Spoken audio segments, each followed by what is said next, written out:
Well, this entire series we've been talking about becoming more equipped is kind of been our title, and we have some notes that are available for you online as well if that's what you're interested in or want to check them out even later afterwards. They typically stay up for an entire week after our message, so if you ever think, what did he say? I put it online, so hopefully you'll get a chance to do that. But we've been talking this entire month about Exodus chapter 4, and we looked at this verse where Moses, who's about ready to lead the Egyptians out of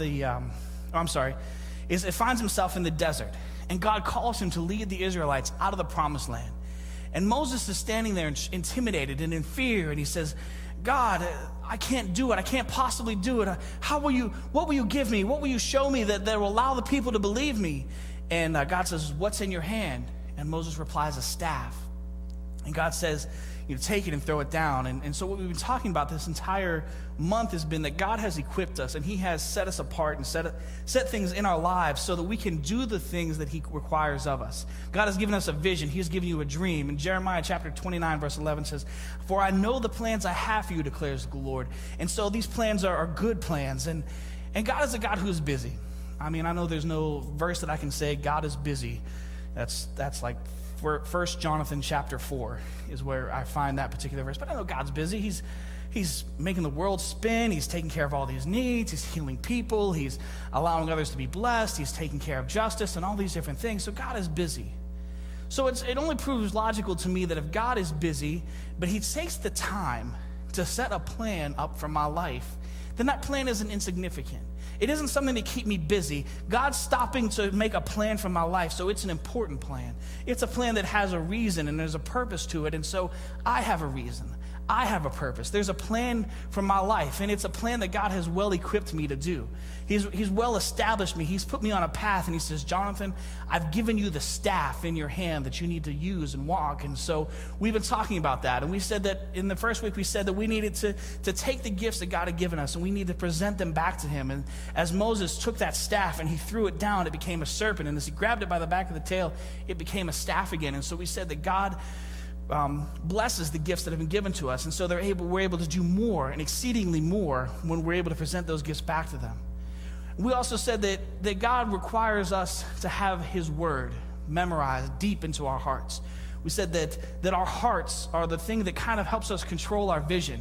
It helps us to see and kind of allows our vision to focus. We said that God gives us in our heart, what we see in our heart helps us to see where we're going. And so we need to make sure we put God's word into his heart. And the way that we keep God's word in our hearts is by making it a ground that's fertile.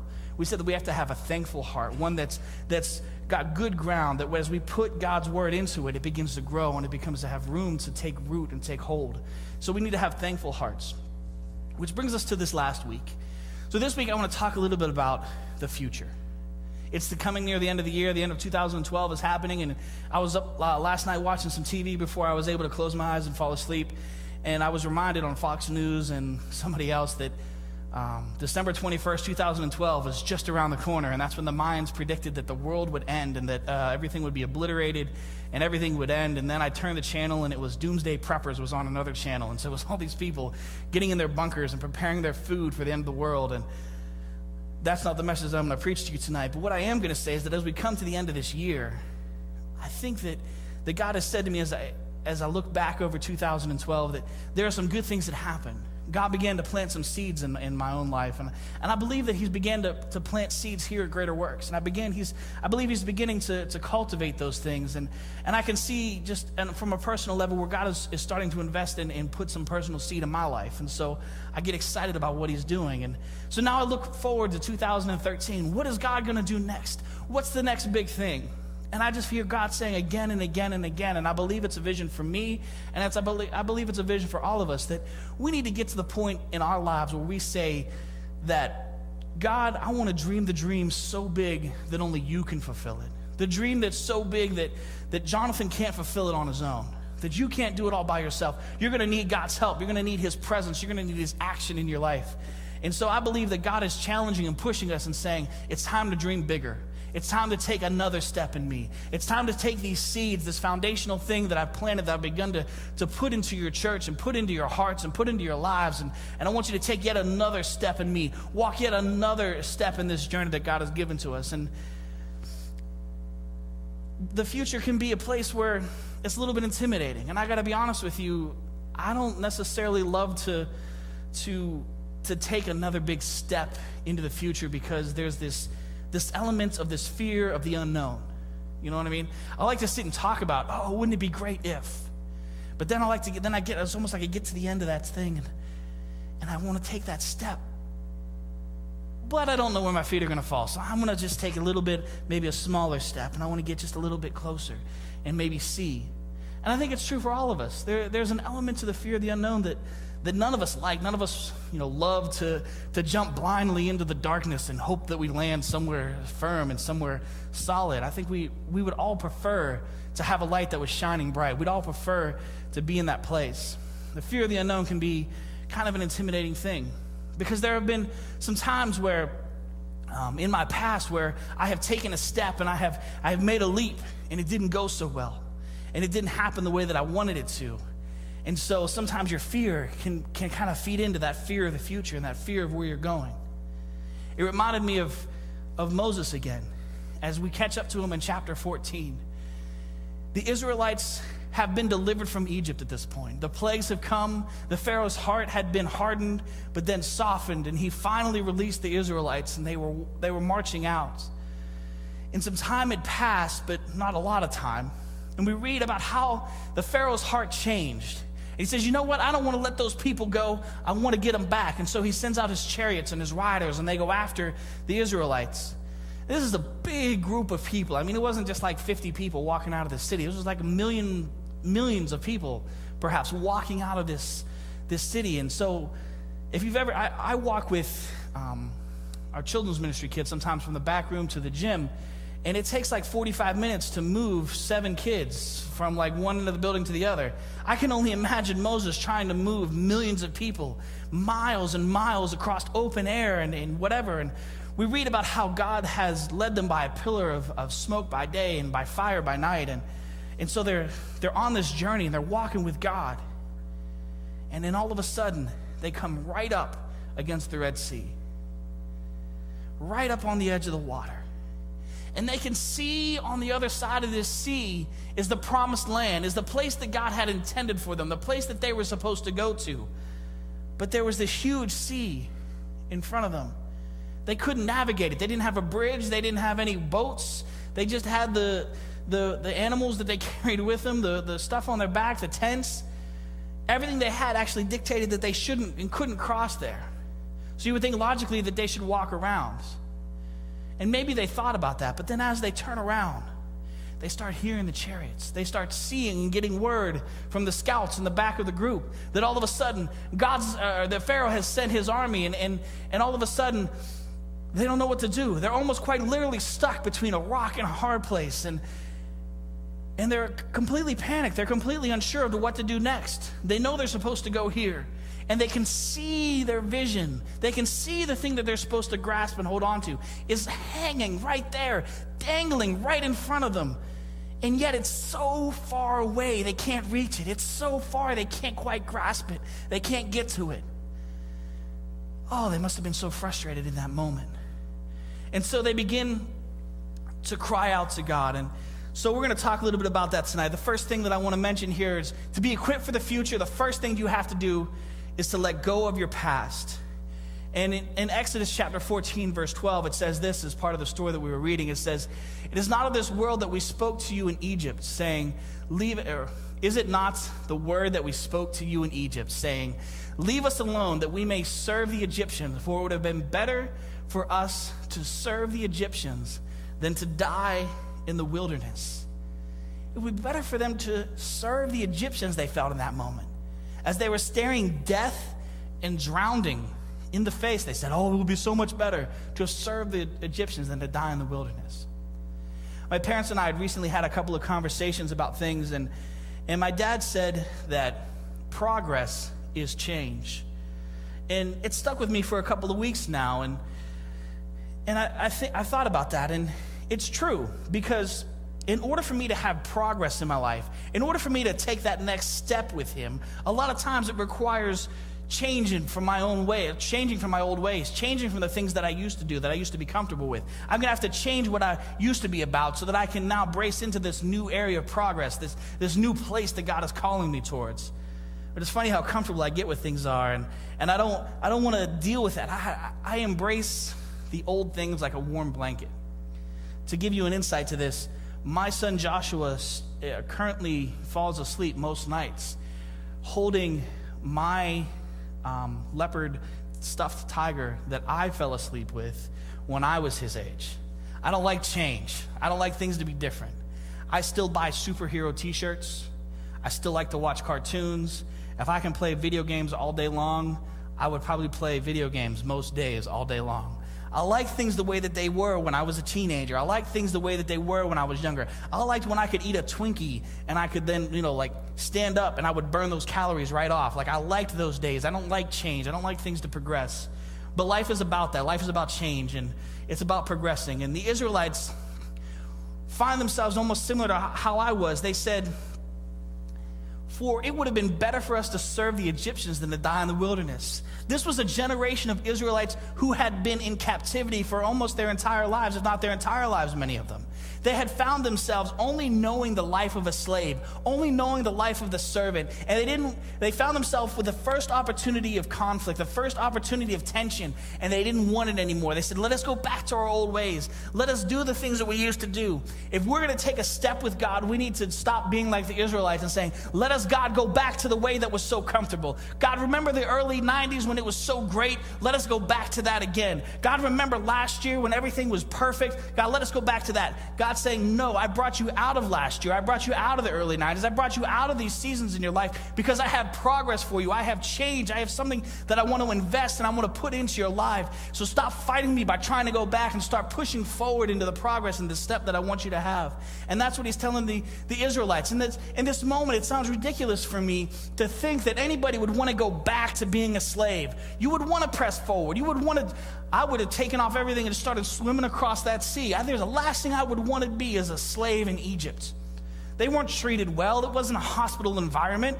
It was ridiculous. They were whipped. They were beaten. They were lesser class citizens. But yet in that moment, they said, let us go back. If I want to progress in God, I got to stop going back and I got to start looking forward. I got to be like how the Israelites weren't in that moment. I got to be stepping forward and saying, God, whatever it is that's next, I want to step into it. Romans chapter 12 tells us that we need to be transformed by the renewing of our mind.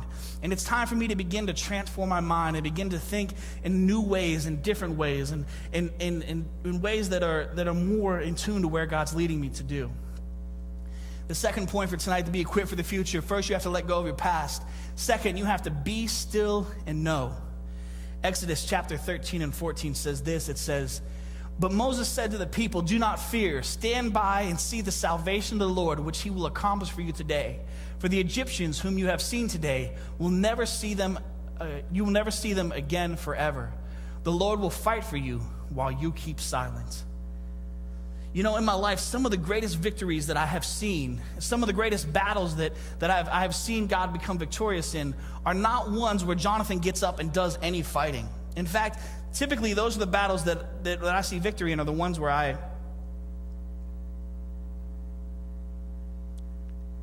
sit patiently and wait for God to move. I sit and allow him to do his work and to have that happen. Because what I find in my own life, the more that I interfere, the more that I interfere. You know what I'm saying? The more that I insert my own desire, my own will into a situation, the more my way becomes different than God's way. The more that it's relevant and prevalent, and more that I just mess it up. If I'm still and I know that he is God and allow him to fight, it becomes an incredible thing. It's something that sounds simple. When I first heard somebody, I was in high school. I was actually in this very auditorium, and somebody said to me, and my Bible school teacher said to me, he said, I want you to understand what it is to be still and know that he is God. Now, for a teenage boy, being still and knowing that he is God is not a trait that comes naturally. In fact, I think it's a pretty difficult thing, but at the time I thought it was it was just sitting around and watching TV or sitting around and eating Doritos. I could do that. That was easy. But I want to try something here for just a second, and many of you maybe have already tried this, but let's just try it here for a moment tonight. I just want us to take a second to be still and listen to what God's saying.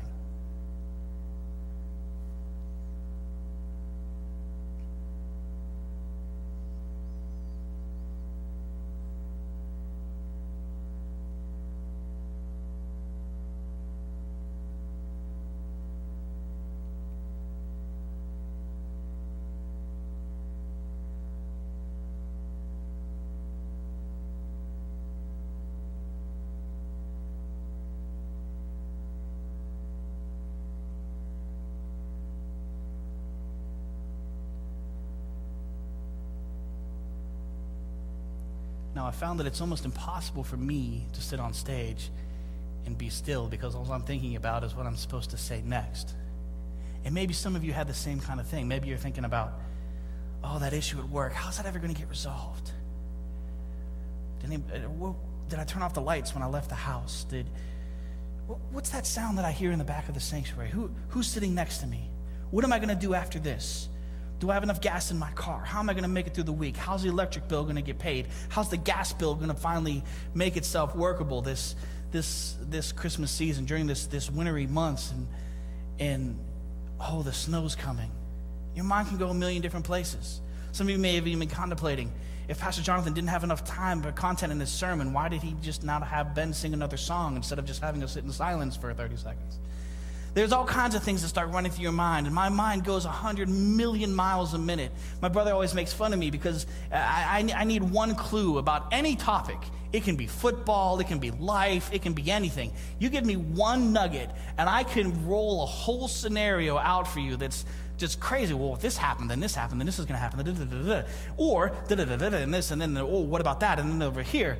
And sometimes I call him and say, Brian, did you see such and such? Did you see that the Rashard Mendenhall's knee bent to the left? You know what that could mean is it could be the ACL, not the MCL, and I got this whole scenario about how the Steelers are going to the Super Bowl based on the way that Mendenhall's knee turned, and my mind goes a million times a minute. And as I fight these battles in life, and as I see God saying to me, Jonathan, I have something next for you. I have another step for you. And I find myself in the midst of this battle, this struggle, this fight. And I start to interject myself, and I start to do all these things. And then I cry out, God, where are you? Why can't I hear your voice? And the one thing that I never considered was that I was talking too loud to hear what my God was saying to me. I was spending too much time in the hypothetical. I was spending too much time trying to fix and insert myself and become the guy that solved the problem, and not enough time being still, being quiet, and just listening. There are some of just recently, last year, maybe about 18 months ago, there was a situation in my life where I just didn't know where to turn or what to do next. And so for like 3 days, I just contemplated it, and I thought about it, and I rolled it around in my head, and I talked about it, and I called Stacy every 45 minutes. Well, what about this? And and then we'd have this conversation, and we'd hang up the phone, and then a half hour later, I'd say, no, what about that? And it was just this whole thing. And somewhere between the third and the fourth day, God dropped a song on my iPod. And the chorus of this song is, just be still and know that I am God. We need to get to the point where we, like the psalmist says in chapter 46 and verse 10, that we're still and know that God is with us, that we can stand by, that we can stand still, that we're going to let God fight our battles. God says, I've brought you out of this past. I've brought you to this point. I've led you by clouds by day. He's told the Israelites, I brought you by clouds by day. I brought you by a pillar of fire by night. There have been moments in my life where I have cried out to God, and I know that He's leading me. I know that He's directing me. And He's saying to me, Jonathan, be still and know, because I have already led you. I have already delivered you. I've already brought you these things. I've brought you out of the pit. I've brought you out of the frustration. I've brought you through impossible situations. I've allowed your finances to work. I've allowed your family to be healthy. I've allowed all these things to happen. I have set aside. I have multiplied. I have divided. I have done these things, and I have set you on a path. I have put the gifts in your hand, Jonathan. I have allowed you to do these things, and I have set you up for a reason and for a purpose. And so just be still. Be still and know that I am God. So tonight what I'm trying to say is if you want to make it through that desperate situation, if you want to make it through the next step that God is telling you to step into, you need to let go of your past. You need to be still and know. And finally, you're going to have to launch forward. Exodus chapter 14, verses 15 and 16 say this. Then the Lord said to Moses, "Why are you crying out to me? Tell the sons of Israel to go forward. As for you, lift up your staff, stretch out your hand over the sea and divide it. And then the sons of Israel shall go through in the midst of the sea on dry land."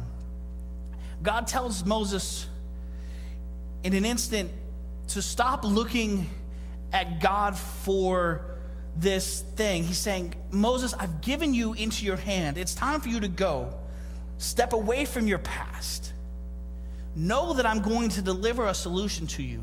Now launch out and take a step. He says, take that staff. You remember that staff, Moses? Remember that one that I gave you all the way back on top of the mountain, and you threw it down and became a serpent, you grabbed it and it became a staff again? Do you remember that staff? Take that staff. Take that thing I've given you. Take that thing I've already blessed you with and stretch it out over the sea. Now, God could have divided the Red Sea any way he wanted to divide the Red Sea, but he said to Moses, take the staff and go. In our lives, we need to take the staff, the thing that God has given us, the gifts, the talents, the abilities, the opportunities. We need to take it into our hand and stretch it out towards God, allow him to bless it, and then allow him to do the work, allow him to see the thing happen, allow us to be able to take that next step, to dream that dream so big that only he can fulfill it. And so what Moses does is he takes the staff, and we've all seen the movie or read the book, and he takes that staff and he stretches it out, and in the movie he takes it and he jams it down, but nobody was there, so we don't really know. But he takes it, and then all of a sudden, the water starts to rise up on the side. And we read in Scripture about how the land was dry, that the Israelites could walk through. They walked through on dry land as these walls of water were standing up beside them. What faith it must have taken at that point. They didn't know if that water was going to fall. They didn't know if it was just a really crazy windstorm that happened in that tunnel. Can you imagine being the first group of people to walk through that Red Sea that day? There's fish in the sea, and you're walking straight through it like it's the Pittsburgh Aquarium where the sharks are over top of you and the whole deal. They're walking through it. It takes faith, but they had to step forward. They had to go. God was fighting their battle. He was moving the water. God was allowing them to forget their past, the Egyptians that were coming up behind them, and they were launching forward. They were launching into this new thing that God had in store for them. And I think in the same way, we as his people need to find ourselves in 2013 doing the same kind of thing. We need to allow God to do the work. We need to allow him to do the work in our lives, but we need to then launch forward and do the thing that he calls us to do. I believe that God's given us a dream, and when I say dream, sometimes I think it can be less understood than I might desire it to be. And I was telling Stacy this earlier this week. You know, nobody wakes up at 3 a.m. and shakes their spouse and says, honey, wake up. You'll never believe what I just dreamed. Wake up. This is the best dream ever. Wake up. I dreamed. Are you ready for this? Are you ready? Are you good? You're sitting down. Good. Listen to this. I am so excited. Listen to this. I had a dream. Oh, this is the best dream ever. I can't believe I dreamed this dream. This dream is so good. Guess what? Guess. You'll never guess. Guess. I found $5. But we dream sometimes, when we talk about God's dream for our life, sometimes we dream about $5. But God says, I have given you a dream so big that it's bigger than $5. And when he says dream, he doesn't mean like this really cool, I found $5 on the street thing. He's not some part-time, he doesn't have some part-time gig for you over here on the side. God's got a full-time dream, a committed dream, a lifestyle dream for you. He intends for you to grow into this huge destiny, this huge direction that he intends for you to have. He's got it sitting there. He's given you the talents, he's given you the gifts, he's given you the abilities, and now you have to forget your past. Allow him to fight your battle and launch out into the deep with him. Take that next step with him and continue to go in the direction that he calls you to.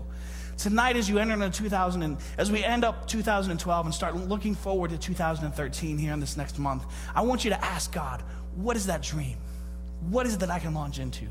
What is that full-time, that commitment, that lifestyle that you're calling me to, that I can take and start walking and really fighting for and seeing? I believe that when we find God there, when we meet him there, when we say, I'm willing to take these steps, that he'll meet us there. And he'll begin to unlock doors, amazing opportunities, things that you would not have been able to even dream before. And as a disclaimer, I'm not indicating that you'll all become famous and win American Idol and sell 3 best-selling books. What I am saying is that God's got a dream so big for your life that only he can fulfill it. It's time for it's time for me to have the courage to step up and follow that dream. Let's close in a quick word of prayer. Heavenly Father, we praise you and thank you that your word says that you have a plan for each of your children.